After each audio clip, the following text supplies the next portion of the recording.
यही भागवत का उद्देश्य है। मैं कहा करता हूं कथा में कि श्रीमद् भागवत का पंडाल ये एक श्रृंगार घर है, श्रृंगार घर। यहां पर आने वाले आप सब लोगों का श्रृंगार किया जा रहा है, और श्रृंगार करता हम बैठे हैं, हमारे साथ गंधर्वजन बैठे हैं, ब्राह्मण देवता, सब श्रृंगार करता है।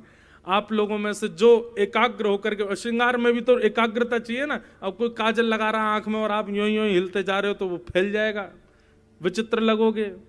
आपके कोई श्रृंगार किया जा रहा है और आप एकनिष्ठ नहीं हो, आप अपने मन को एकाग्र नहीं हो, हिलते डुलते रहोगे तो निश्चित है श्रृंगार बिगड़ेगा। श्रृंगार कराने के लिए तो एकाग्रता चाहिए ना। ठीक वैसे ही ये एक श्रृंगार घर है और यहां हम श्रृंगार करता है। आपको अपना श्रृंगार कराना है, उसके लिए आपको मन को एकाग्र करके बैठना पड़ेगा।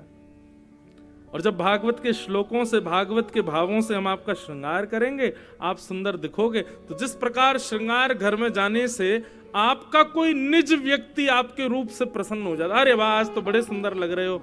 लेकिन इस श्रृंगार घर में यदि आपने अपना श्रृंगार कराया और इस श्रृंगार को करके जब आप यहां से जाओगे तो इस श्रृंगार पर केवल एक ही रीझेंगे और वह है श्याम सुंदर, केवल ठाकुर जी। ठाकुर जी रीझ जाएंगे, वाह बड़े सुंदर लग रहे हो, बड़े मधुर लग रहे हो भाई।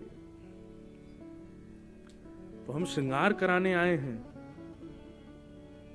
भक्तिमती मीराबाई कहती, जिन भेषा मारो सांवरो रीझे, जिन भेषा मेरो गिरधर रीझे। मैं अपना श्रृंगार, एक राजकन्या है मीराबाई, लाखों के वस्त्र रखे हैं लेकिन नहीं पहनती, लाखों के गहने रखे हैं लेकिन नहीं पहनती। एक भगवा वेश धारण करके, साधारण से वस्त्र पहन के, गले में कंठी माला। मीराबाई का चरित्र जब सुनेंगे उसमें आता है एक वर्णन कि जब मीराबाई का ब्याह हुआ ना राणा जी के साथ, तो मीराबाई पहली बार जब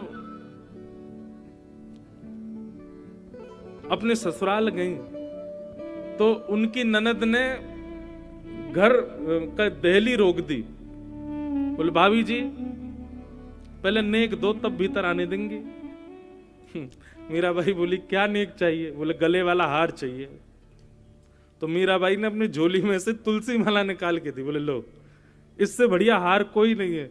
अरी बहन, अरी ननद जी, आप वो दुनिया भर के सोने चांदी हीरे जवाहरातों के हार पहनोगी, एक दिन प्राण निकल जाएंगे, वो कोई और पहन लेगा।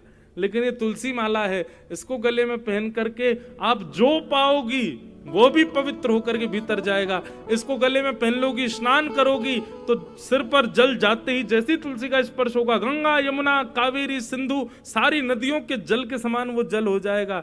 इसको गले में पहन करके रखोगी, कभी प्राण निकल जाएंगे। तो जिस प्रकार प्रसाद में तुलसी डाली जाती है तब ठाकुर जी स्वीकार करते हैं, यदि हमारे प्राण निकले और उस समय गले में कंठी माला हुई तो ठाकुर जी हमको स्वीकार कर लेंगे। लो ननद जी इसको पहनो।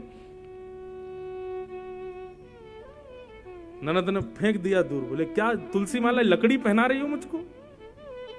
तो बाद में जब उनकी ननद की बुद्धि सुधरी तो सबसे पहले आके बोली भाभी जी वो कंठी माला पहनाओ गले में। मीराबाई का श्रृंगार, मीराबाई का सब कुछ हमारे आप को रिझाने के लिए नहीं था, केवल ठाकुर जी को रीझ। इसलिए पंक्ति मुझे बहुत प्रिय है। लोग हमसे कहते हैं आप सफेद ही क्यों पहनते हो, आप धोती क्यों पहनते हो, आप तिलक क्यों लगाते हो, आप शिखा क्यों रखते हो? भैया इन वस्त्रों से कोई सामान्य व्यक्ति नहीं रीझेगा। संसारिक व्यक्ति तो इन वस्त्रों को देख के हंसी उड़ाएगा, ये कैसे वस्त्र पहने हैं। लेकिन इन वस्त्रों से श्याम सुंदर रीझ जाते हैं, ठाकुर जी रीझते हैं। जिन भेषा मारो गिरधर रीझे, जिन भेषा